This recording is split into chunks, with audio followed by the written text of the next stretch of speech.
Assalamualaikum warahmatullahi wabarakatuh. Apa kabar anak-anak? Masih lancar sekolah online-nya? Nah, semoga melalui media ini kalian akan lebih memahami tentang materi kita, yaitu bab 5 sistem pencernaan pada manusia. Oke, anak-anak bisa menyiapkan buku paket, bisa menyiapkan snack juga, dan jangan lupa menyiapkan catatan untuk meresum materi kita pada pagi hari ini. Oke, anak-anak, jika sudah siap semua, kita langsung saja masuk ke materi ini ya. Sistem pencernaan pada manusia.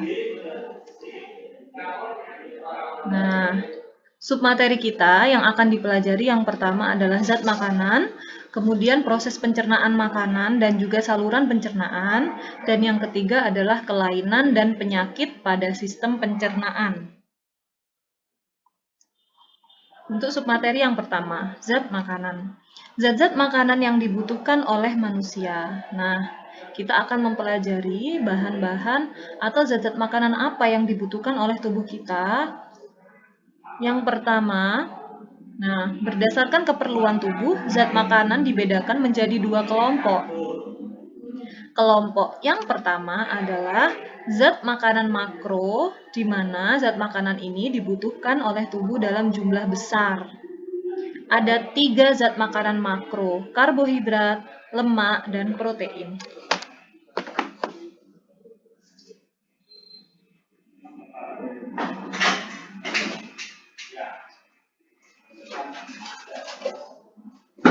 Dan yang kedua adalah zat makanan mikro yang terdiri dari vitamin dan mineral. Yang pertama, untuk zat makanan makro. Zat makanan makro yang kita butuhkan yang pertama adalah karbohidrat.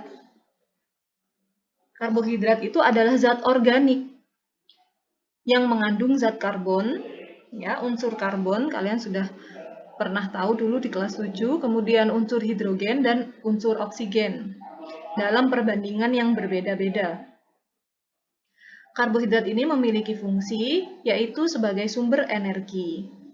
Dalam 1 gram karbohidrat terdapat 4,1 kilokalori. Nah, ada 3 jenis karbohidrat ya anak-anak ya. Yang pertama adalah monosakarida atau ikatan sakarida tunggal. Kemudian disakarida, ikatan sakarida ganda, dan polisakarida, ikatan sakarida yang kompleks. Contoh sumber karbohidrat yang biasa kalian makan antara lain nasi, roti, mie, dan juga umbi-umbian. Yang kedua, lemak. Apakah fungsi lemak? Jadi, anak-anak, lemak ini memiliki fungsi yang hampir sama dengan karbohidrat. Salah satunya yaitu untuk sumber energi, di mana dari 1 gram lemak mengandung 9,3 kilokalori, jauh lebih banyak daripada energi yang terkandung dalam 1 gram karbohidrat. Nah, fungsi yang kedua, pelarut berbagai macam vitamin, antara lain vitamin A, vitamin D, vitamin E, dan vitamin K. Dan fungsi yang lain adalah simpanan bahan bakar dalam lemak berfungsi untuk melindungi alat tubuh yang sifatnya lunak, yang sifatnya vital. Dan jangan lupa lemak itu juga membentuk tubuh kita karena lemak adalah penyusun dari sel.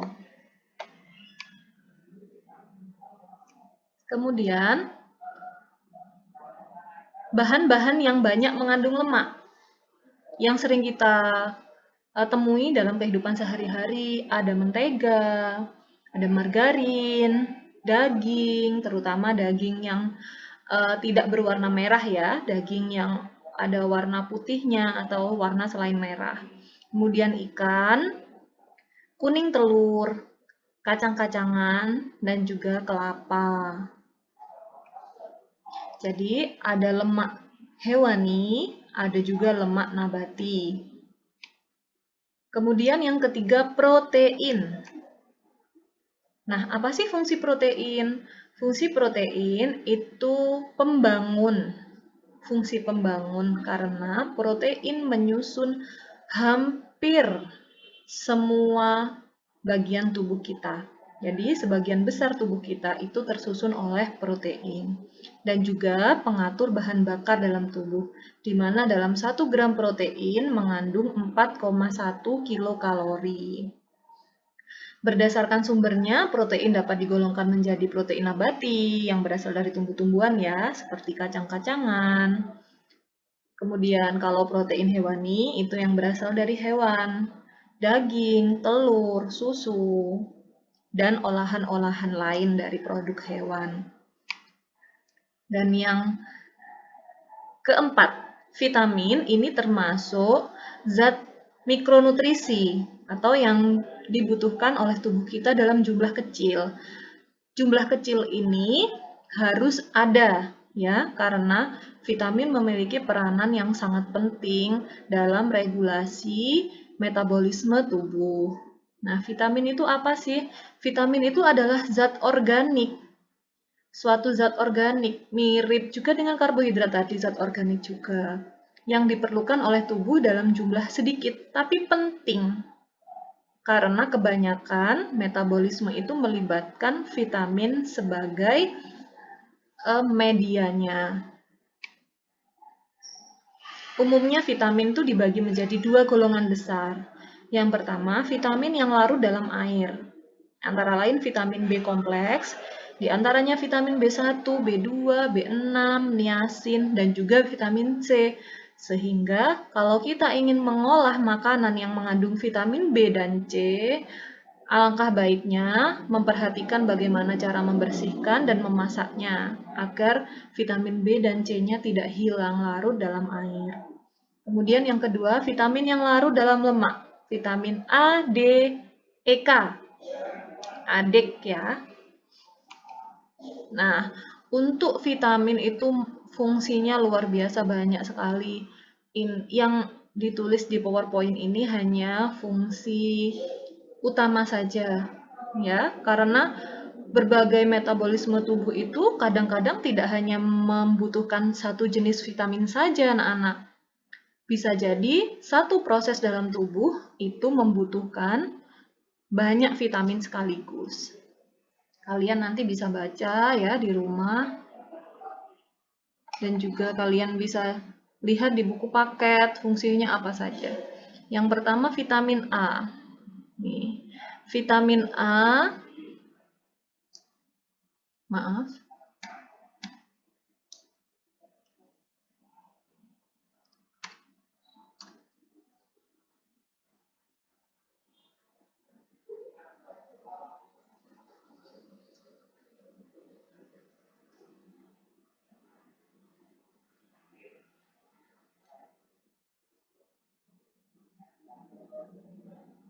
Nah, vitamin A.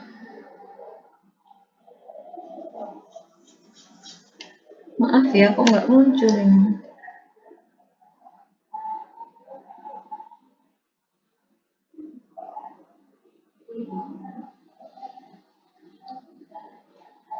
Nah, vitamin A bahan makanannya bisa dari minyak ikan, hati sapi, susu, kuning telur, dan lain-lain.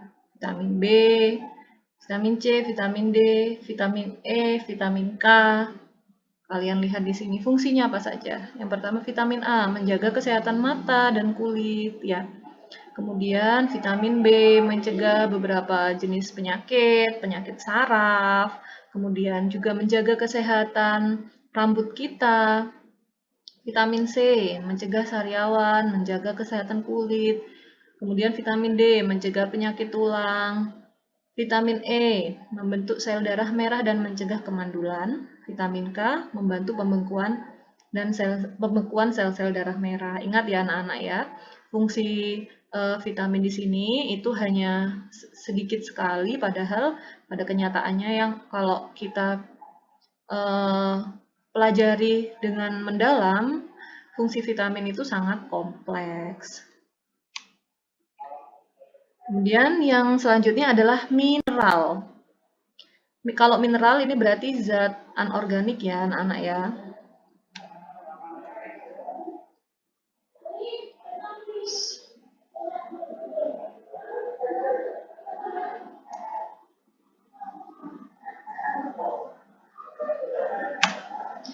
Untuk macam-macam zat mineral. Yang pertama adalah natrium, kemudian kalium, kalsium, fosfor, magnesium, kemudian sulfur, klorida. Pada umumnya digunakan untuk sintesis jaringan atau membentuk jaringan. Na, natrium. Kalian bisa dapatkan natrium ini dari banyak sekali sumber seperti daging, garam, kemudian daging ikan, sayur mayur itu banyak sekali mengandung natrium. Buah-buahan juga ini ya. Kalium. Kalium juga begitu, dari buah-buahan terutama. Mangga, pisang, itu banyak sekali mengandung kalium. Kalsium. Tahu kan anak-anak kalau kalsium itu penyusun tulang dan berperan dalam kontraksi otot. Jadi, sistem gerak kita itu sangat membutuhkan kalsium, anak-anak. Jangan sampai kekurangan kalsium. Kalian bisa mendapatkan kalsium dari berbagai sumber makanan. Bisa dari daging ikan, kemudian daging ayam, kemudian beberapa jenis buah-buahan juga mengandung kalsium. Fosfor, begitu pula dengan fosfor ya. Magnesium, kemudian sulfur atau belerang. Kita juga butuh loh sulfur atau belerang. Tapi zat-zat ini semuanya ada di dalam makanan. Jadi kita tidak memakan mereka dalam unsur murni, ya, tidak. Tapi unsur yang berikatan dengan zat-zat anorganik lain biasanya atau terlarut di dalam buah-buahan atau sintesis dari tumbuh-tumbuhan. Kemudian klorin, ya, klorida. Ini juga kita dapatkan dari garam, dari daging. Ya, banyak sekali anak-anak ya. Kemudian ini ada mineral lagi tapi dibutuhkan dalam jumlah yang sedikit sekali. Kalian bisa mencari referensi fungsi masing-masing mineral ini. Kemudian di luar yang tadi kita pelajari ada air. Ya, kebutuhan hidup yang paling penting karena air itu berfungsi sebagai media dalam metabolisme tubuh kita. Semua metabolisme tubuh membutuhkan air ya anak-anak ya, sehingga kalau kita tidak cukup air yang masuk ke dalam tubuh kita, maka metabolisme dalam tubuh juga akan terhambat. Jadi jangan sampai lupa untuk minum air yang cukup. Tahu kan berapa kebutuhan air kamu dalam sehari? Nah, kalau aktivitasnya ringan, ada di dalam ruangan terus, mungkin tidak terlalu butuh air, kamu kurang lebih membutuhkan 1,5 liter. Tapi kalau kamu aktivitas di luar, itu bisa mencapai 2,5 liter yang kamu butuhkan dalam satu hari. Oke. Nah, fungsi air itu apa? Pelarut itu yang pertama ya. Fungsi air sebagai pelarut. Yang tadi Ibu sampaikan. Semua proses metabolisme itu membutuhkan air sebagai pelarut. Kemudian membuang sisa-sisa metabolisme dari dalam tubuh. Sisa-sisa metabolisme dari dalam tubuh tidak bisa dikeluarkan begitu saja. Semua dilarutkan dengan air. Kemudian menjaga suhu tubuh agar suhu tubuh kamu itu tidak terlalu panas dan juga tidak terlalu dingin, maka kamu juga butuh air untuk menjaga suhu tubuh kamu tetap.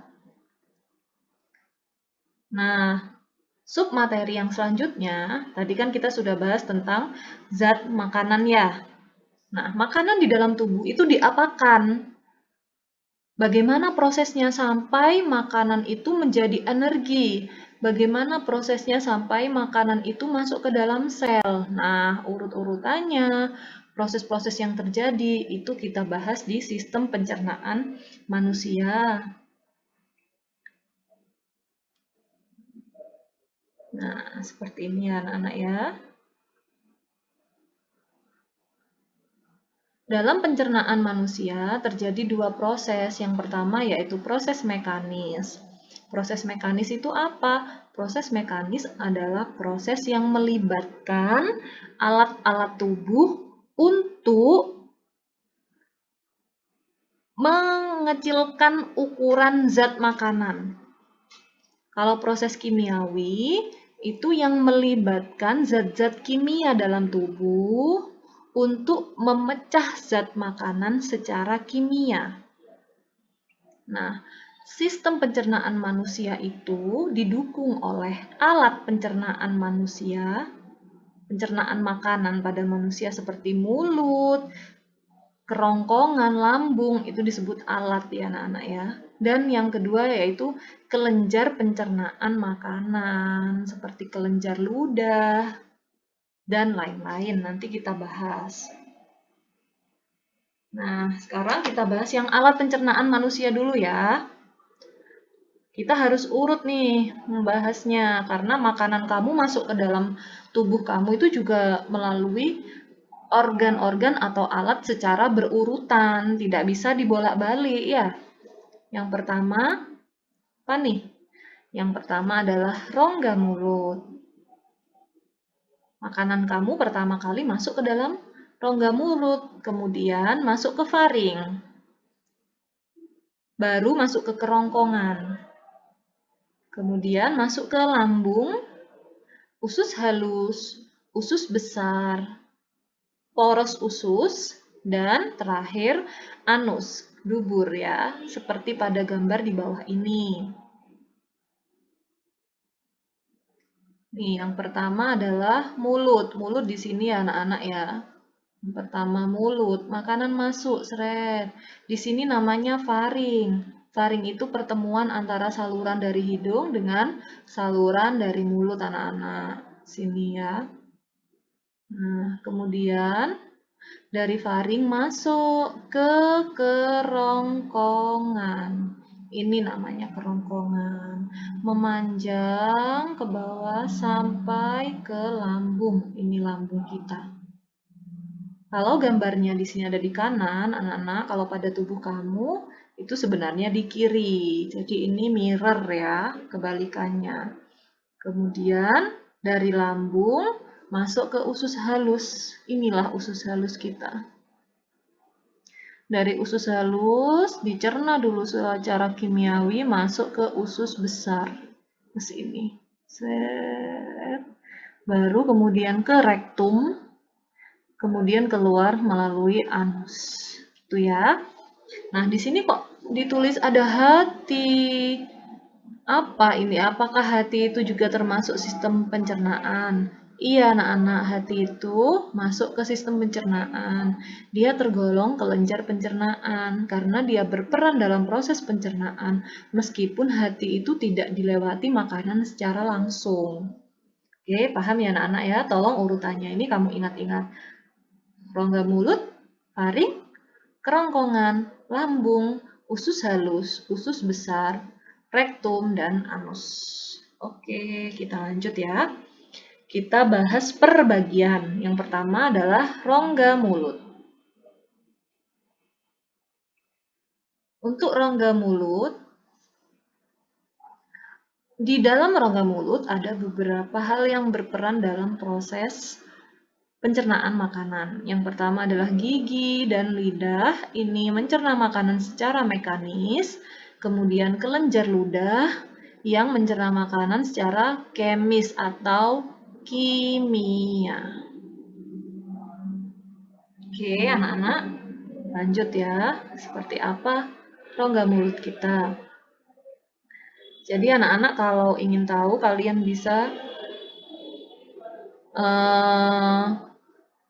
bisa berkaca di cermin kamu. untuk mempelajari rongga mulut kita itu isinya apa saja ya, gitu. Pertama, gigi. Mulai dari dalam ke sini, ke depan ya. Gigi. Ini gigi, kemudian kelenjar ludah ada di sini nih, ada salivary gland. Ya. Kemudian ada lidah.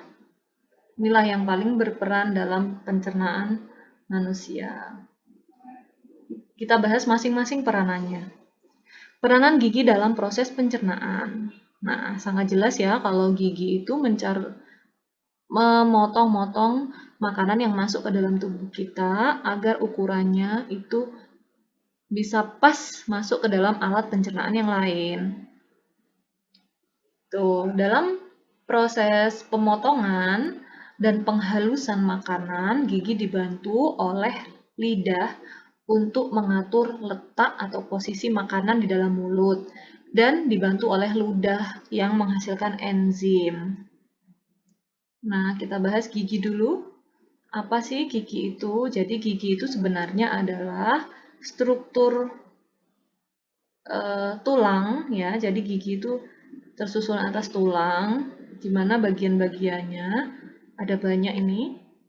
Ada enamel atau email gigi itu ini yang warnanya putih kelihatan dari luar ya, gigi kamu itu kelihatan emailnya anak-anak. Kemudian di bawahnya email ada bagian yang berwarna kuning, yaitu tulang gigi. Ini tulang gigi ya. Kemudian nomor 3, ini nomor 3 ya, gusi. Jadi gigi kamu kan tertanam di dalam gusi dan tulang rahang gitu. Kemudian yang di dalam sini ini namanya pulpa.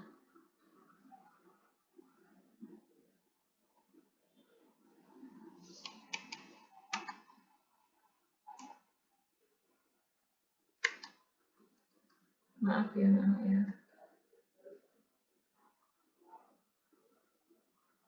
Maaf ya, Ibu masih agak kaku menggunakan pen. Ini namanya pulpa. Ya, pulpa ini berisi pembuluh darah dan juga berisi saraf. Dari sini dari nomor 1 ini tulang gigi maaf, sampai ke sini ini namanya mahkota gigi atau bagian gigi yang terlihat dari luar. Kemudian dari sini ke sini yang tertanam di dalam gusi ini namanya leher gigi. Dan bagian gigi yang tertanam di dalam tulang rahang ini disebut akar gigi. Oke, kita ulangi ya. Yang atas ini yang muncul kelihatan dari luar namanya mahkota gigi, yang tertutup oleh gusi ini namanya leher gigi, dan yang tertanam di rahang ini namanya akar gigi. Oke. Kita lanjut ke tekak atau faring. Nah, ada 3 bagian. Yang pertama adalah faring yang berasal dari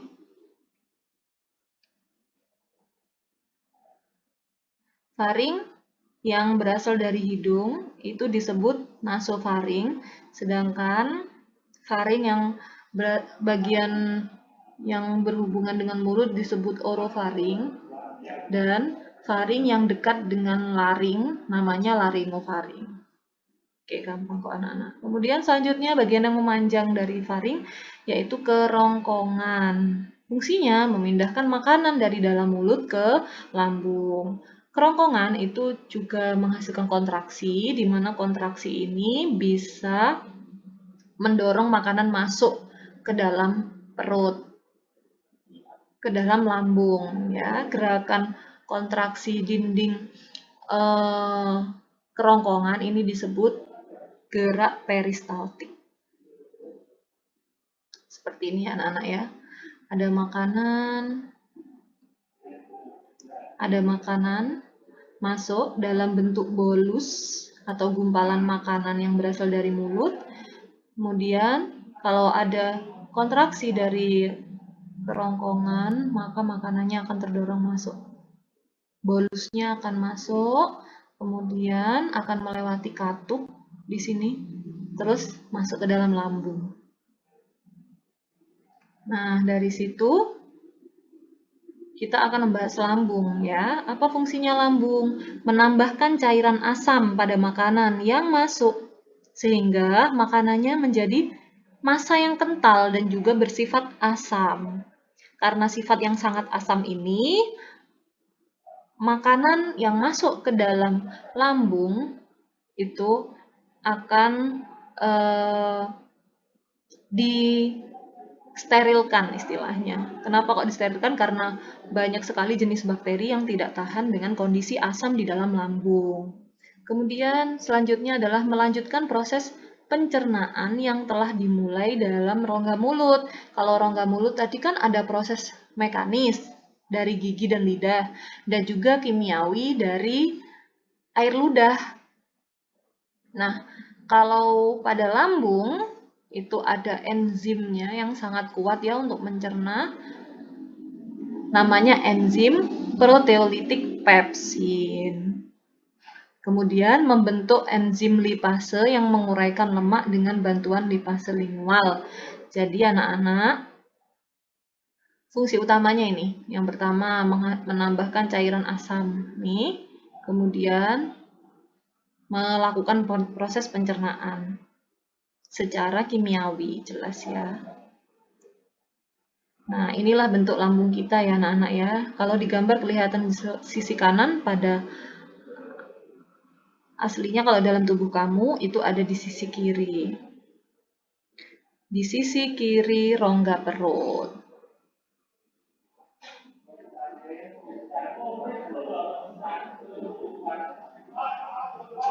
Nah, dari lambung terus kemana? Ke usus halus.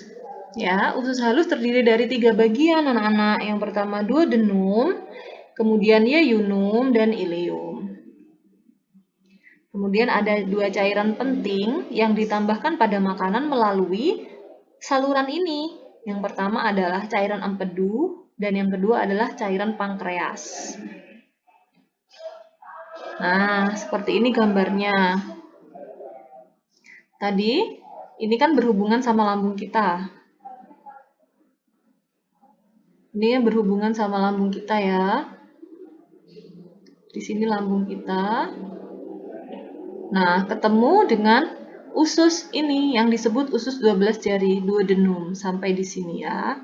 Kemudian ke usus yeyunum, usus kosong di sini.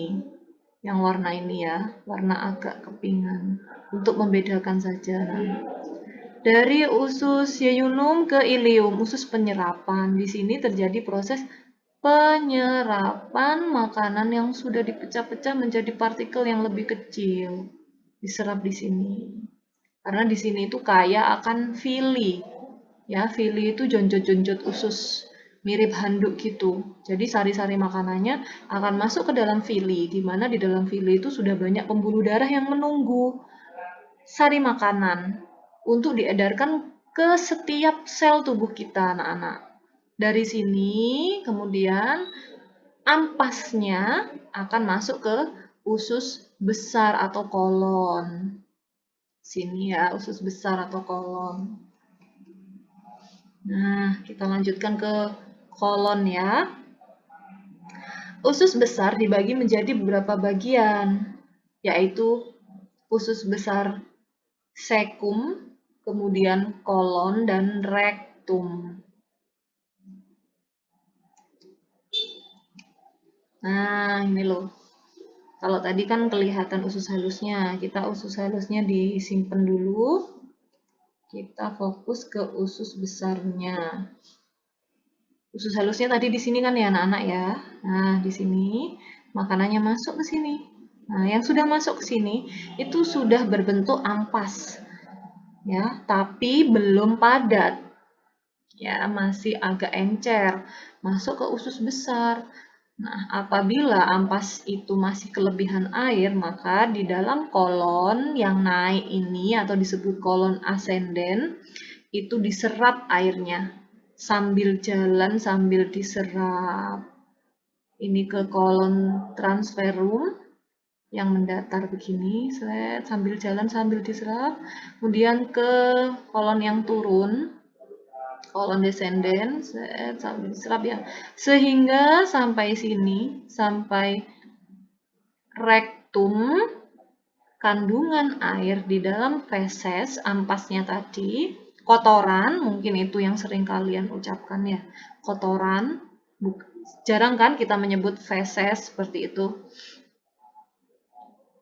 Nah, di sini sudah berkurang kadar airnya, baru kemudian akan keluar melalui anus. Itu ya. Nah, oh ya, ada yang ketinggalan. Di dalam usus besar ini selain terjadi proses penyerapan air, juga terjadi beberapa proses lainnya, seperti proses pembusukan makanan. Karena di dalam usus besar ini terdapat banyak sekali bakteri yang baik untuk tubuh, ya, bukan bakteri parasit. Dan juga bakteri tersebut ada yang menghasilkan vitamin K secara alami. Oke, kita lanjut ke anus. Ujung anus, ya, disebut kanalis anal.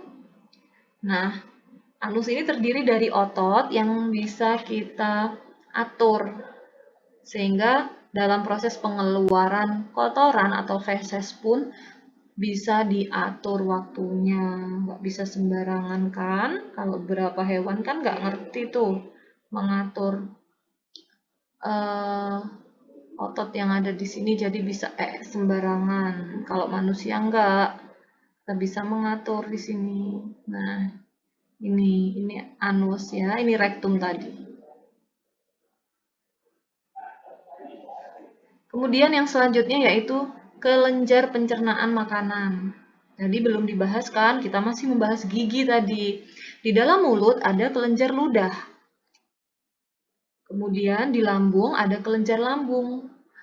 Hati juga begitu. Empedu juga menghasilkan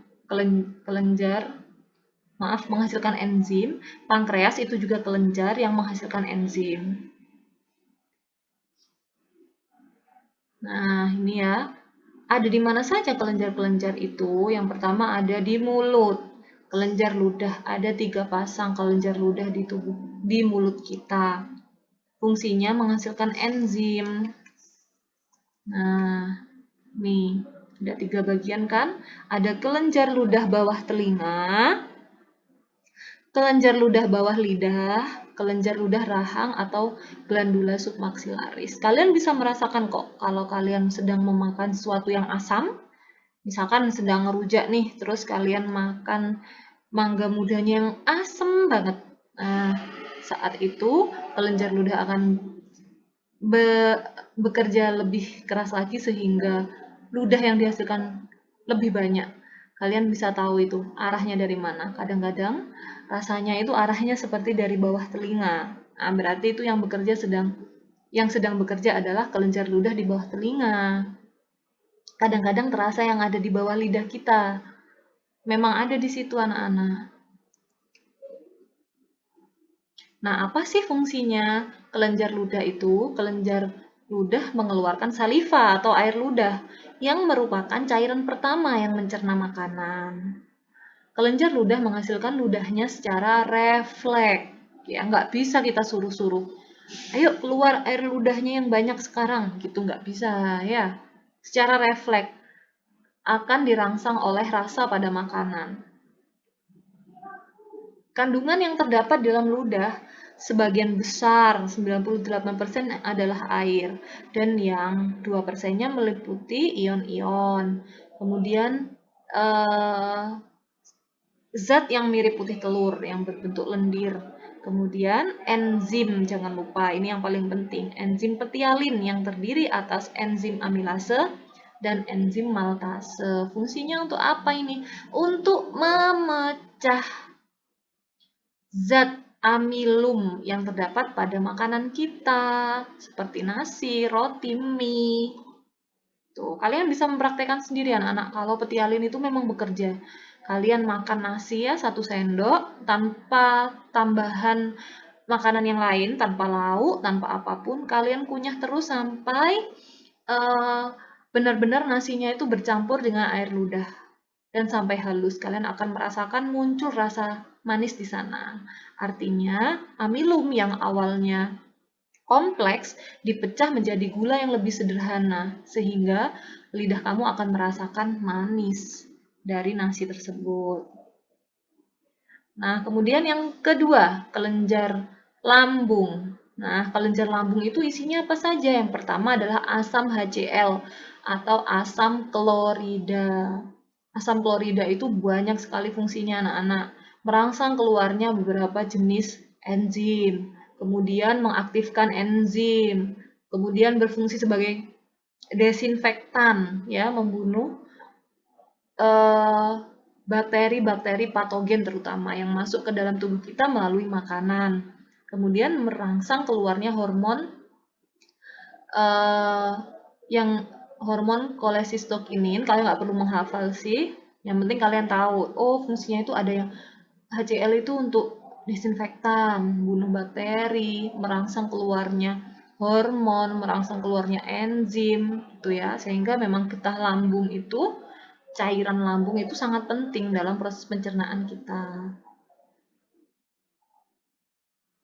Kemudian menghasilkan lipase, tapi lipase yang dihasilkan lambung itu sedikit anak-anak, lebih banyak lipase yang dihasilkan oleh usus kita. Nah, ini renin, mengendapkan protein pada susu. Jadi beberapa jenis susu itu mengandung kasein anak-anak.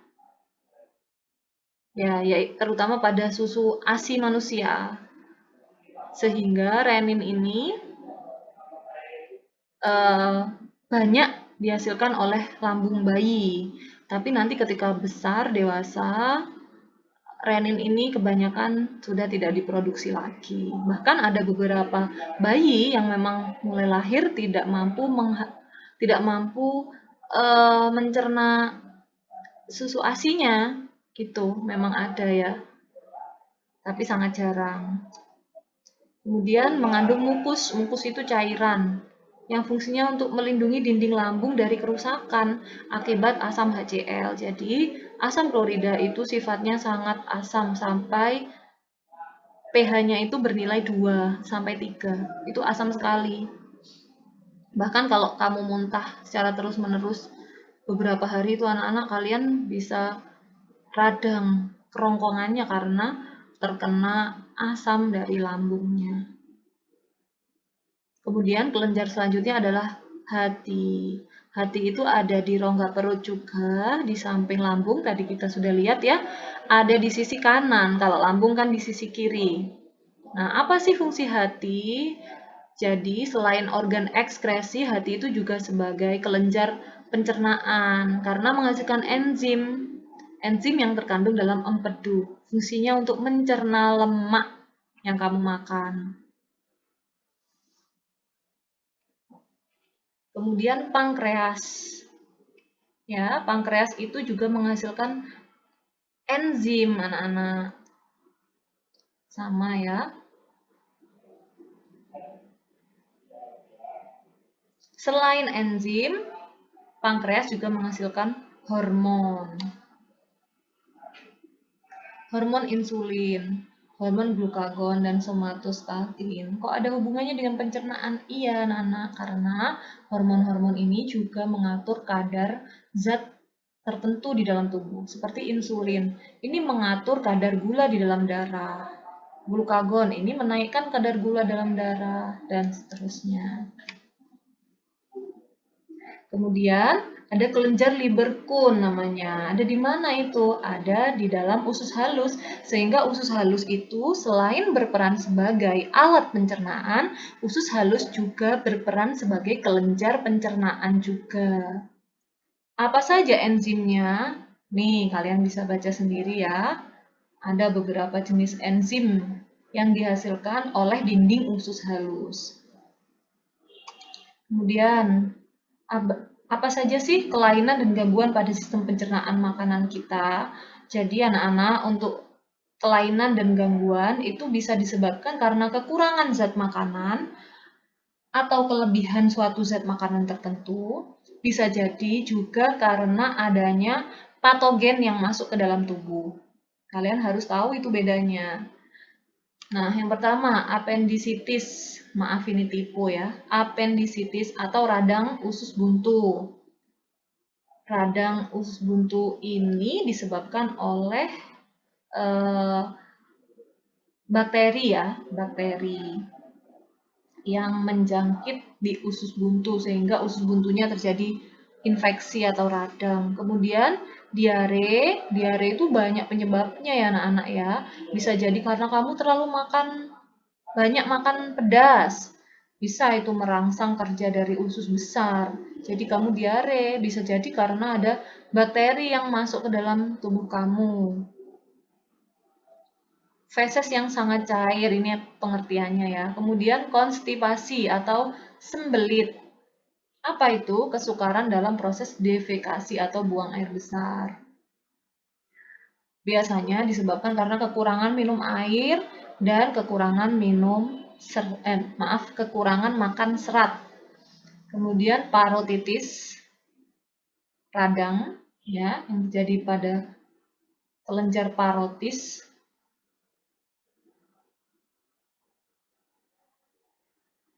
Maaf ini salah ya anak-anak ya, seharusnya radang kelenjar ludah. Atau disebut juga dengan gondong. Ini bisa jadi karena virus. Kemudian juga, kemudian bisa ada namanya serostomia. Dan masih banyak lagi, kamu bisa cari materinya dari banyak sekali sumber belajar yang bisa kamu akses sekarang. Bisa dari Google, bisa dari BSE, ya, buku-buku online. Dan juga jangan lupa kalian juga membuat resume agar lebih mudah lagi untuk mempelajari. Oke anak-anak, terima kasih atas perhatiannya. Apabila ada pertanyaan, kalian bisa langsung WA ke guru kalian. Oke, apabila banyak kekurangan di sana-sini, Ibu mohon maaf. Terima kasih. Assalamualaikum warahmatullahi wabarakatuh.